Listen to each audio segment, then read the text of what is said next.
Thank you so much, Richard. I'm happy to say, I think that we have time for a mini panel discussion. And if we could bring Susan and John Dugard back in, that would be great. And we'll see if, we'll ask Julie if there are any questions that come in from the audience. Good, we're all here. But Richard, you're very dark.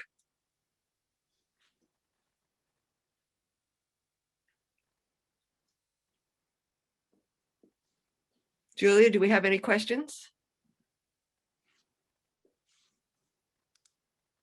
Yes, we have a couple. Great. So one question is, how does the approach of the Beit Salem report help or challenge the narrative of apartheid in its equivalency or seeming in treating the Palestinian as an ethnic bloc versus the two different situations, one inside Israel and one in the occupied territories?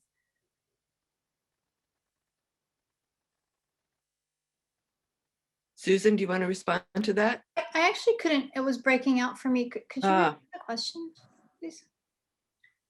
Yeah, the question is, the approach of the Beit Salem report, as so nicely outlined by Richard Falk, does that harm or challenge, the current efforts that are happening to challenge Israel as an apartheid country? I mean, like I said in my talk, we welcome that report. It's 70 years late, but we're happy it arrived.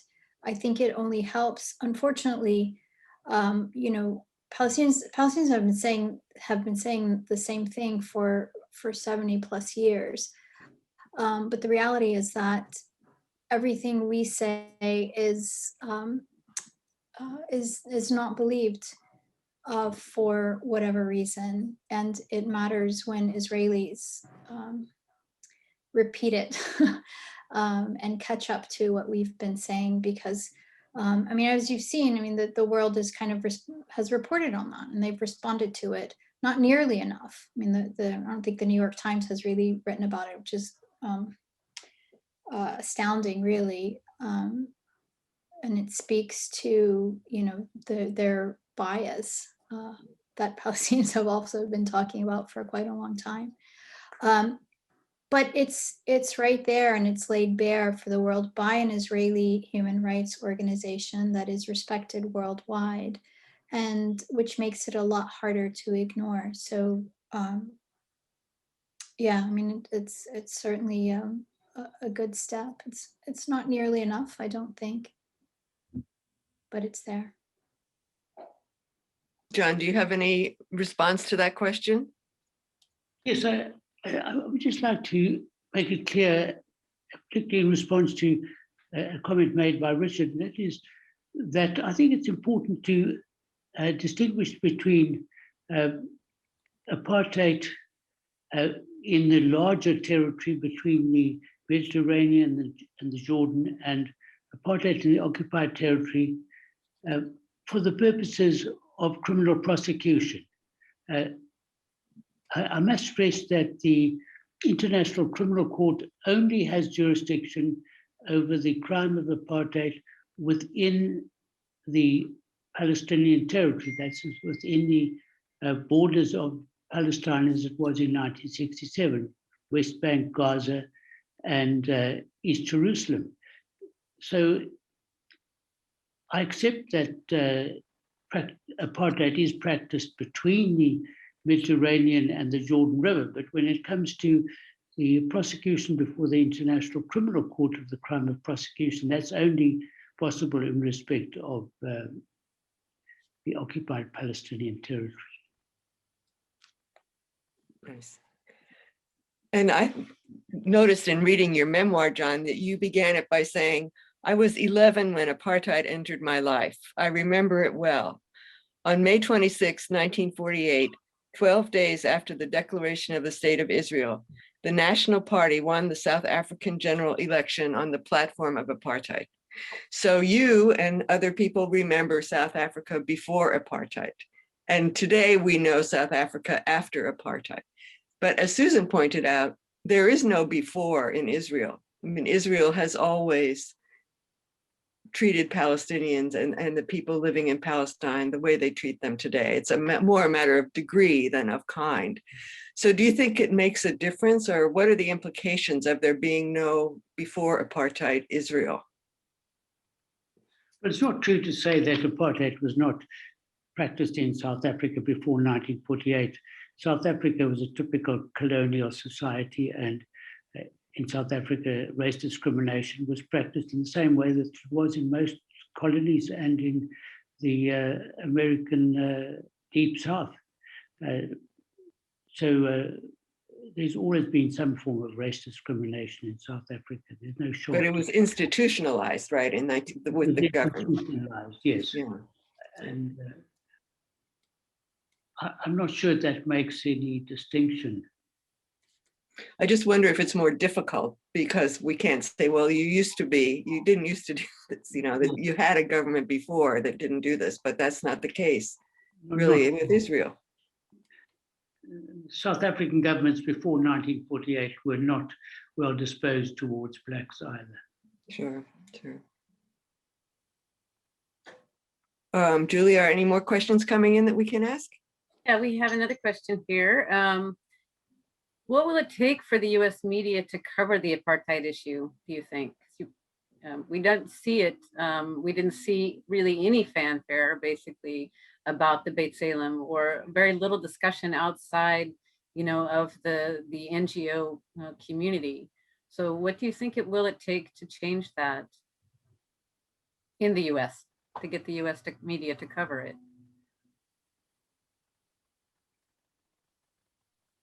And it's a tough question. Is Richard still with us? I can't tell. I'm not sure. Yeah, we have a storm here in Turkey, and so I was. Well, what do you think about the mainstream media coverage of the report, since you co-wrote the book on the New York Times, which hasn't reported about it? Well, I'm not surprised.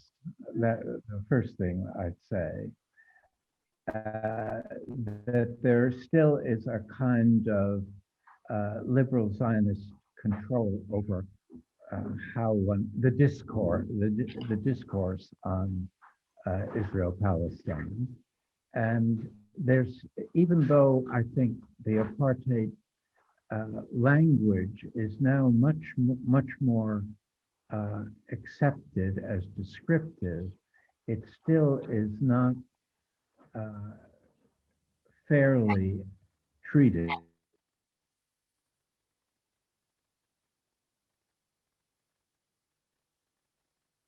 Okay, seems like we're having some power troubles here. I'll just make a comment on that. It's Sure. interesting that shortly after the B'Tselem report was published, the New York Review of Books published a lengthy article by Nathan Thrall, which repeats in many respects the B'Tselem report. And I was very pleased to see that the New York Review of Books had published that article. Yes, I think, and I don't know if I'm being heard. I was cut off for a minute. You're heard. But I think Nathan Thrall was connected with the Crisis Center in Europe and has a strong literary tradition, literary credentials. I'm not sure if I think it's good that it was published, but I'm not sure it's a litmus test of any widening of the receptivity. I mean, I think you need more than that for me to be convinced that there's a readiness to confront the realities of the kind of oppressive governance that the Palestinian people have been subjected to for so many decades. I agree with And Richard. what would it take? That was part of the question. it would take a very strong popular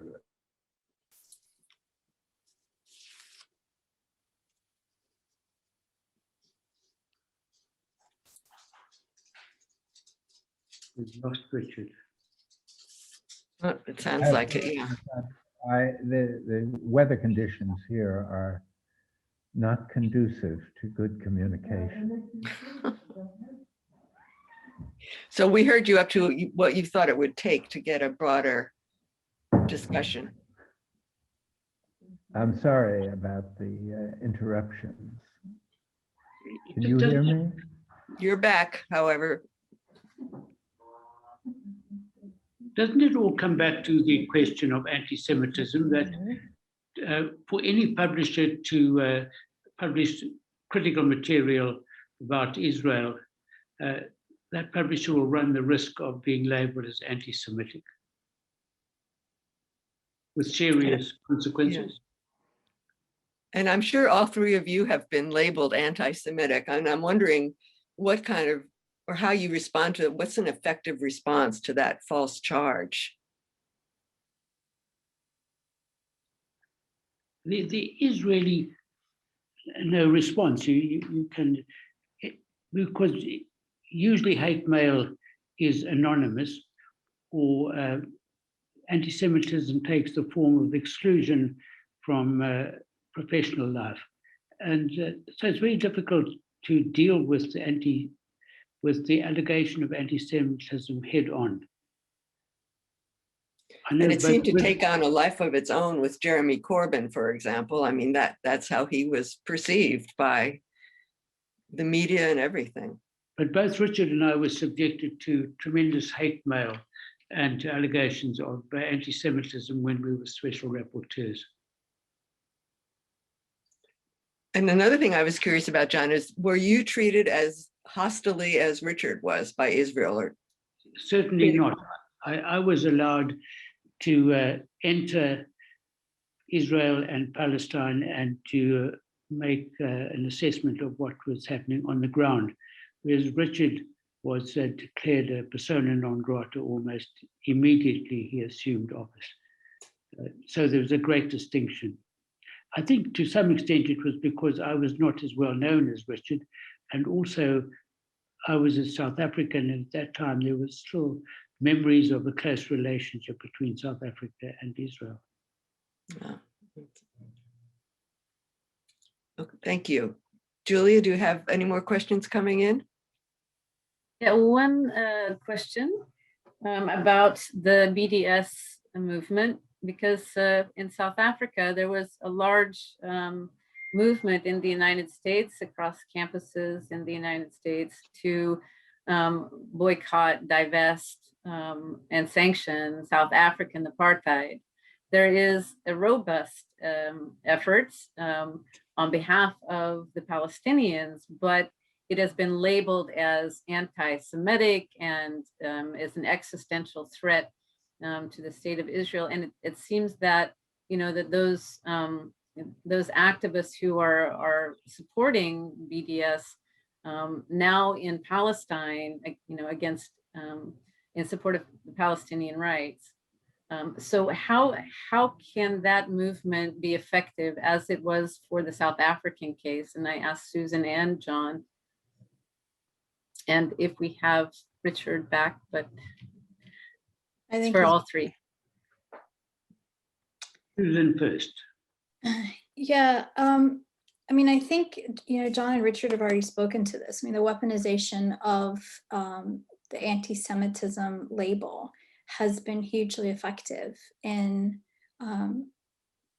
thwarting the growth and the expansion of BDS, but only to a certain extent. I mean, BDS continues to gain ground, but there is a massive, well-funded campaign to delegitimize it and delegitimize in general the aspirations of Palestinians for self-determination. I mean, in terms of what it takes, I think it's just persistence on our part. And that's what has gotten us this far, has been the persistence of Palestinians on the ground. And, you know, I want to emphasize the important role that they take, because I think often, you know, a lot of attention is paid to activists in the West, but you know, those who are truly struggling and holding our place are the ones who are suffering tremendous injustices in Palestine on the ground. You know, I think, and I think it's not just, you know, the fear of being labeled anti-Semitic that leads to self-censorship in US media and Western media in general. I mean, I think, you know, there in the publishing industry in general tends to be ideologically homogenous to a large extent. I mean, that is changing a little bit, but it has been a reality for decades. So there's a level of self-censorship that has to do with political ideologies of the editors and the advertisers and the money people and the people, you know, and those who are basically the gatekeepers of what is allowed to enter popular imagination. So that's a problem. And I think, however, it's changing in part because of the struggle and activism of Black America. The Black Lives Matter movement has really pushed for a lot of change in hiring practices.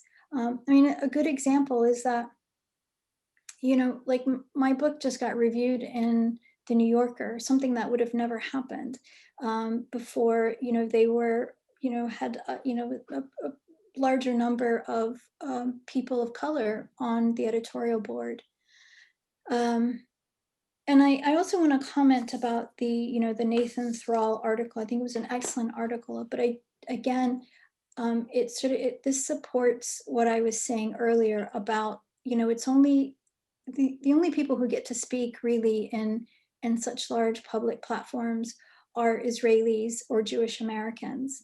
You know, for decades, everyone has spoken for and about us and explaining our lives, explaining who we are, which has meant that we Palestinians have been two-dimensional caricatures in popular imagination.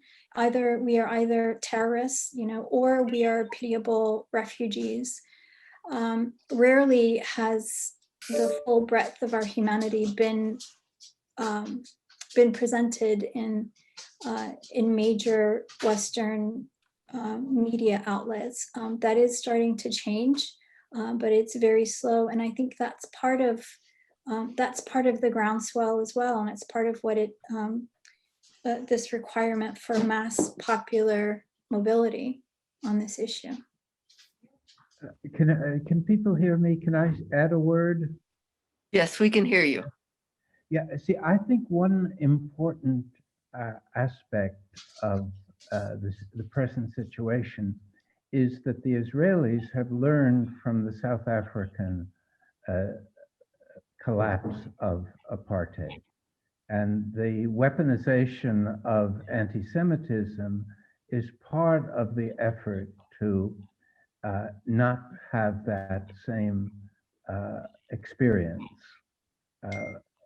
isolate them and make them international pariahs to the extent that that they will be forced to choose between that sort of being a kind of rogue state or dismantling the structure of oppression.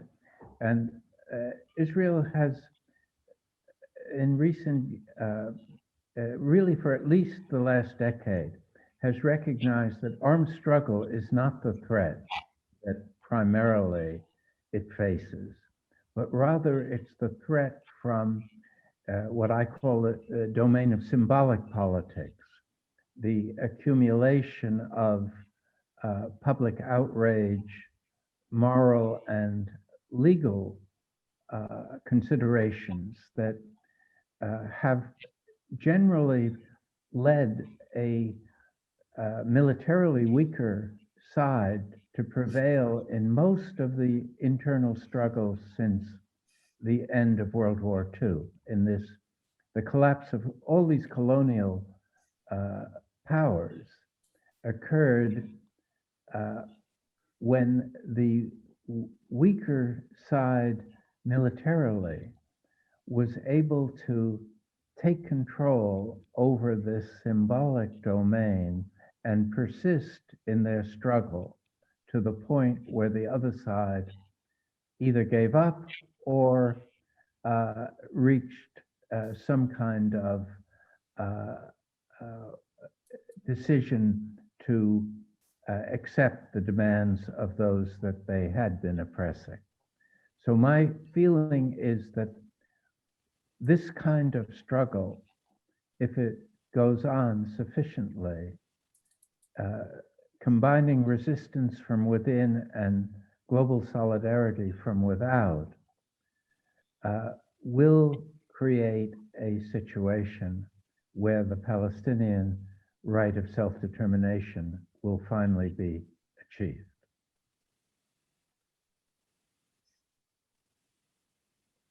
John, did you want to add anything to that? No, simply to say I agree entirely with what Richard said. I think he's right to express that anti-Semitism has become a weapon, a very effective weapon. But I agree with him about the symbolic domain too. That will be our miracle. That happens, right? Yeah. I think we have just enough time for one more question. Julie, do we have any more to ask our panelists?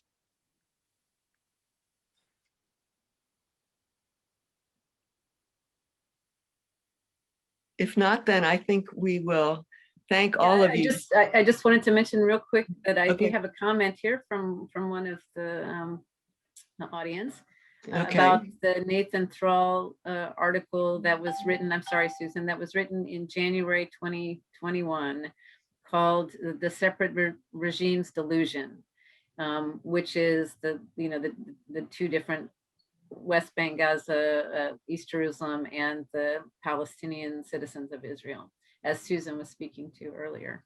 Just wanted to mention that. And there are no other questions that we have time to answer, unfortunately. That's right. Well, again, I'd like to thank Susan Abulhawa and John Dugard and Richard Falk so very much for this fascinating presentation and discussion, and shedding light on very subtle, I think, aspects of the B'Tselem report and the situation that we're struggling against. So thank you all very much. And we'll now take a 5-minute break and return with Walter Hickson and Brian Baird, our next speakers. So thank you very much.